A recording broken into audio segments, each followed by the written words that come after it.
আমি আমি দেখছি যে আপনার প্লেনটা আসলো এই সাইড থেকে। আচ্ছা। এই দিক থেকে এসে এই প্লেনটা যেমন আসতেছে, এই দিক থেকে এসে আপনার একভাবে ঢুকলো। ঢোকার পরে আপনার হচ্ছে প্লেনটা ব্লাস্ট হইছে।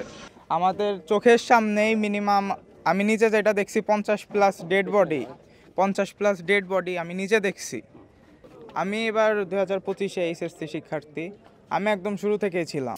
এটা খালি আমার একার না, এখানে আমি একা ছিলাম না, এখানে আমার ফ্রেন্ড সার্কেল অনেকেই ছিল এখানে।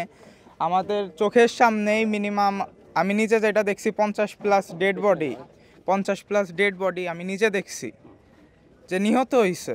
কিন্তু হচ্ছে আপনার 16 জন 17 জন করে কেন এমনে হচ্ছে মারা গেছে দেখাচ্ছে, এটা আমি বলতে পারবো না কেন এমন করতেছে। কিন্তু যেটা বাস্তবে সেটা আমার নিজের দেখা মতো 50-এর উপরে মারা গেছে।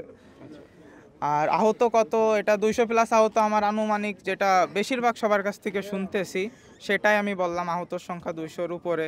না না, আমি এখানে কাউকে উদ্ধার কাজে আমি ভিতরের দিকেও আমি ঢোকার সাহস করি নাই, কারণ এখানে অনেক আগুন জ্বলতেছিল। এমনি হচ্ছে আপনার আহত কয়েকজন ছিল, তাদেরকে আমি ধরে বাইরে পর্যন্ত আনছি, এটুকু আমি নিজের দিক দিয়ে চেষ্টা করছি। এর খানিক পরে আপনার ফায়ার ব্রিগেড আসছে, অনেক উদ্ধারকর্মী আসছে, তারা এসে তাদের মতো কাজ করছে, আমাদের আর ভিতরে ঢোকার কোনো অপশন দেয় নাই তারা। যে বিমানটি যেখানে পড়েছে ওখানে কি কি ক্লাসরুম ছিল?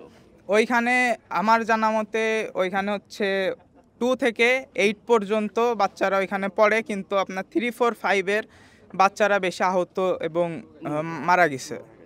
এটা আমি নিজে যতটুকু শুনছি এবং দেখছি, জানি। তুমি কি দেখেছো কিছু? আমি দেখছি যে আপনার প্লেনটা আসলো এই সাইড থেকে। আচ্ছা। এই দিক থেকে এসে এই প্লেনটা যেমন আসতেছে, এই দিক থেকে এসে আপনার একভাবে ঢুকলো। ঢোকার পরে আপনার হচ্ছে প্লেনটা ব্লাস্ট হইছে। প্লেনটা ব্লাস্ট হওয়ার পরে একটা শব্দ হইলো, আপনার আশেপাশে যারা ছিল তারা খালি ছিটকে ছিটকে পড়ছে। কারোর হাত নাই, কারোর মাথা নাই, কারোর বডি নাই, মানে দেখার মতো দৃশ্য না। হ্যাঁ, একটা মহিলার তো বডি আছে, মাথা নাই। আমার ফোনে ভিডিও আছে, আমি নিজে দেখছি। হয়তো আপনার কাউকে ছিল, আমি নিজে দেখাইছি, উনি দেখছে যে কেমনে লাশ খালি পড়েছিল বাইরের দিকেই। ভিতরের অবস্থা তো তাইলে আপনারা নিজেরাই ভাবেন কতটা ভয়াবহ ছিল। হাত নেই বলেছো? একজনের হাত নাই, একজনের পা নাই, মানে বডি নাই, এরকম অনেকজন বাইরে ছড়াই ছিটাই ছিল।